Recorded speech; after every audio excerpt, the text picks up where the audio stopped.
Hi friends, I'm Abby and welcome back to my channel. Today I'm going to be doing the 20 questions book tag.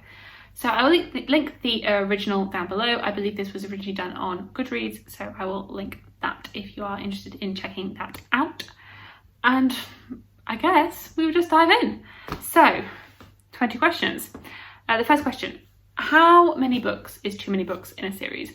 So, I definitely feel as though some series are intimidating because of how many books there are in the series.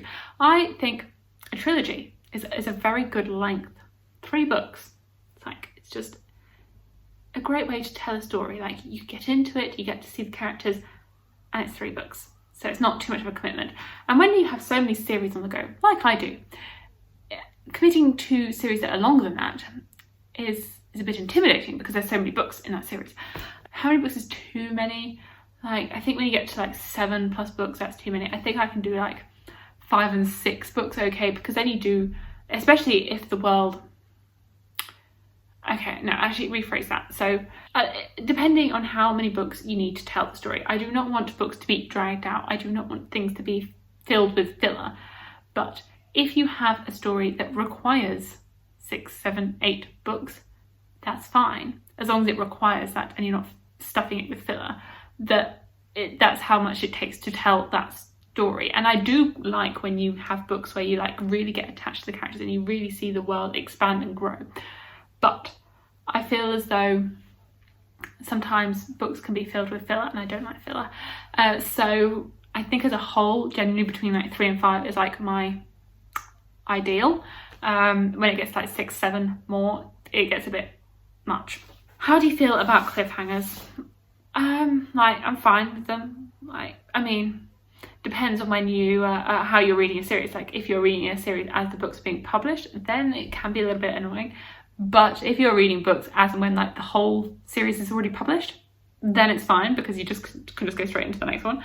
I think it depends on how they're done as well. I think Brandon Sanderson does a really great job at concluding a book, and so it feels as though things are getting wrapped up. It's some of your questions are getting answered. You are having this action and your questions are happening, but you are also expanding, and so the world is also expanding, and you're also getting more questions at the same time. So it feels like you've got this cliffhanger in a way, because you're getting more and more questions, but you're also getting some answers. So it feels satisfying still. So I feel like he does them really, really well. I don't like it when books just sort of end and you're like, where's the rest of it? You stopped mid-action. No. Yeah, it depends on how it's done. I think you can definitely have good cliffhangers and bad cliffhangers. With any book, you get good parts and bad. People can do the tropes well, people can do tropes badly. It's the same with cliffhangers. You can get good cliffhangers and bad cliffhangers. So I think a cliffhanger done well, I am perfectly fine with. Hardcopy or paperback? So I like both. I'm not going to complain about one or the other, but I think I prefer hardback. I think they just generally look prettier.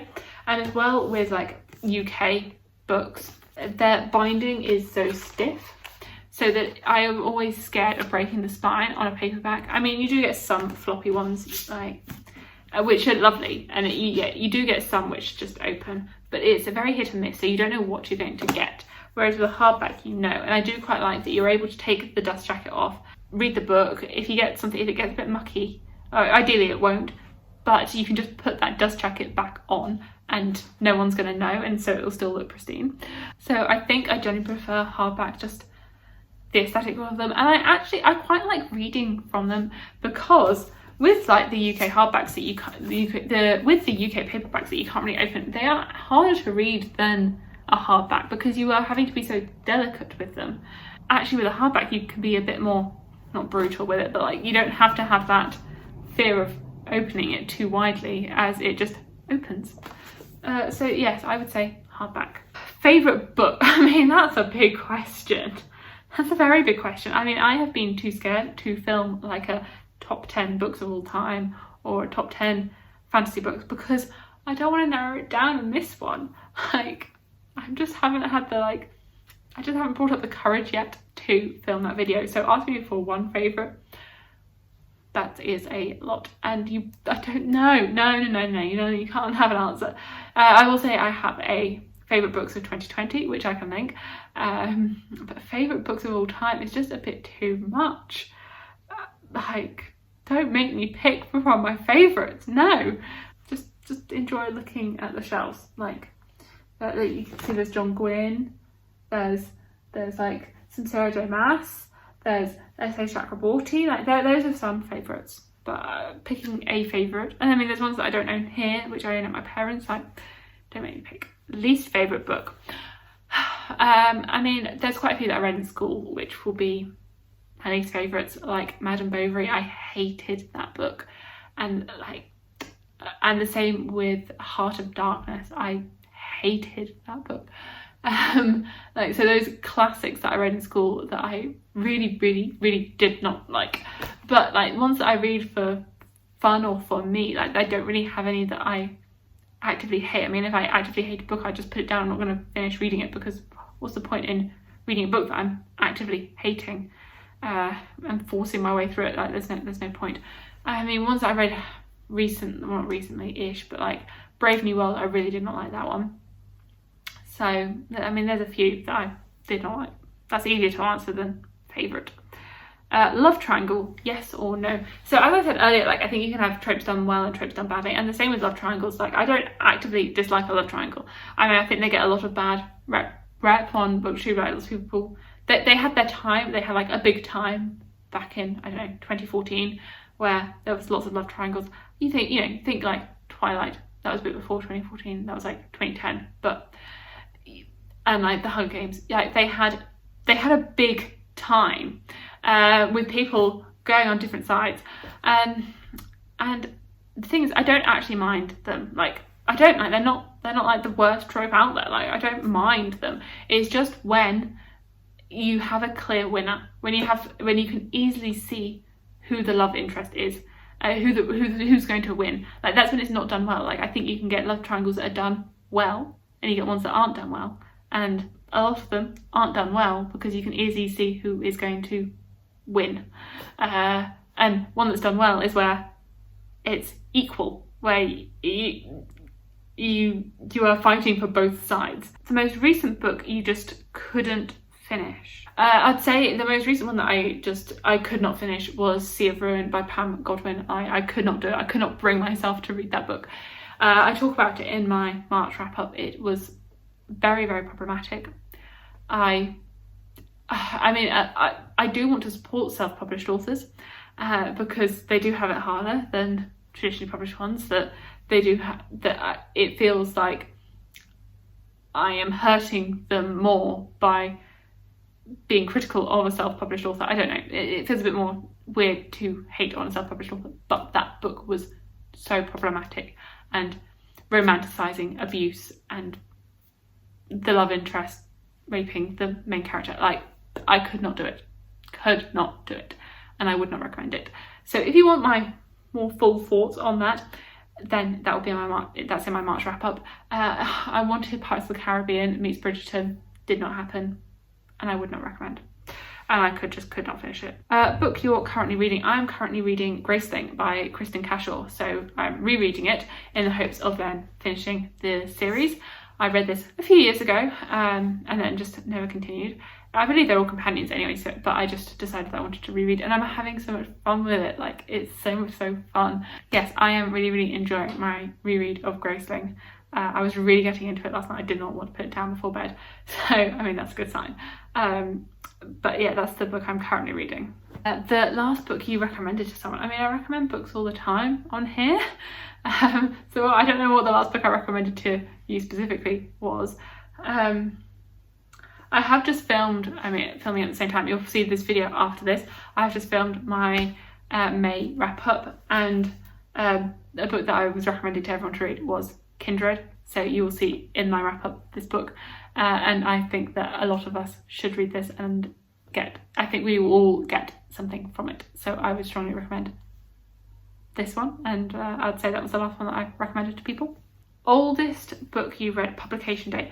Okay, I have one. I'm gonna have to check my Goodreads. So I have read some old books. I know when I've seen people do this and they're like, my oldest book that I read, and they pick up something from the 1960s and I'm like, that's not old. The oldest book that I've read is from the 1100s. I read La Chanson de Roland, which is like a French epic poem. I think it's a chanson de geste, I think that's the term for what it is, and I read it in school. So I read that, and I've got another one that was in 1160. So yeah, I read a few of those like very classic French epic tales when I was in school. I mean, following that, it then like jumps up to like the 1700s.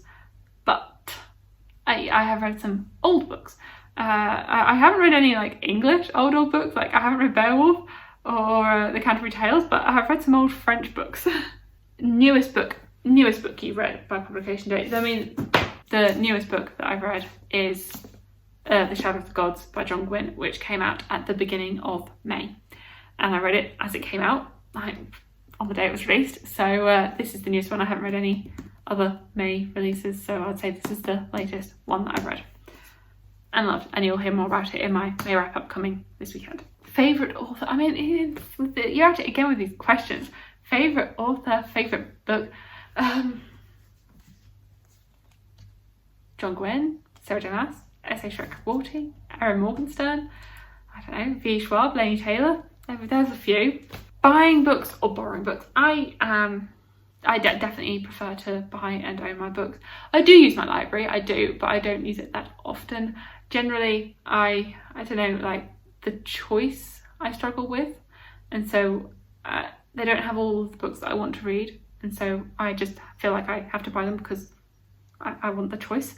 And I do definitely prefer like reading a new book to reading a book that's grotty, and then part of me just starts thinking about like where that book's been and like how many people have held it and like how dirty their hands could have been whilst they were reading it, because so many people read library books, and I don't know, it just makes me start thinking about it. And so new books, because then I know that only I have held them. A book you dislike that everyone else seems to love. A book, what do I dislike? Sorry, I was just thinking about a book I did. Okay, so I was not a fan of Rage of Dragons, but I do believe that book is a bit like 50-50, controversial. Like some people love Rage of Dragons.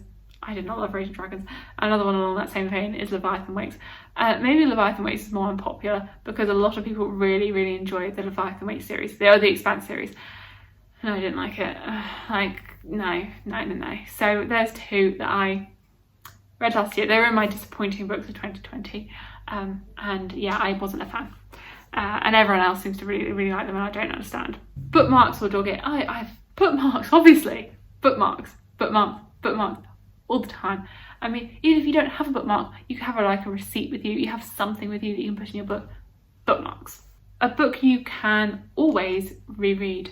So I really enjoy rereading, and there's quite a few books that I've read multiple times. I've reread The City of Brass quite a bit. I've reread the Harry Potter series quite a bit. I know we don't really talk about her anymore, but I have reread those books a lot. What other books have I reread a lot?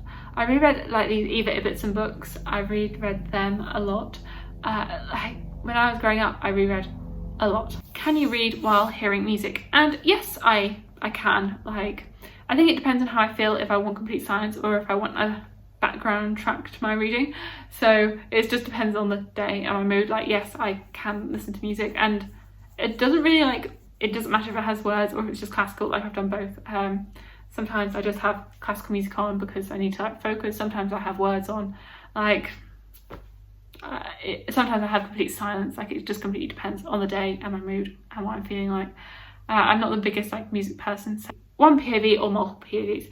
I think as a whole I prefer multiple POVs. I really like seeing different characters in different places, and I like seeing how they can like come together. So yeah, I mean, I'm fine with like both. Like, obviously I don't mind both, but I think especially as I've grown older, I prefer multiple POVs, because even if you don't like one character, then you can generally get attached to some of them, whereas if you're in one person's head all the time, they can get frustrating. Do you read a book in one sitting or over multiple days? I mean, I don't know when I last read a book in one sitting. I read over multiple days. And like, I don't have the attention span for reading a book in one sitting. Like, I might read 50 pages at a time, or if that. and I'll put the book down and do something else. Like, I can't just sit and read all day and not do something else. Like, my attention span is not that good. I get distracted. So definitely multiple days.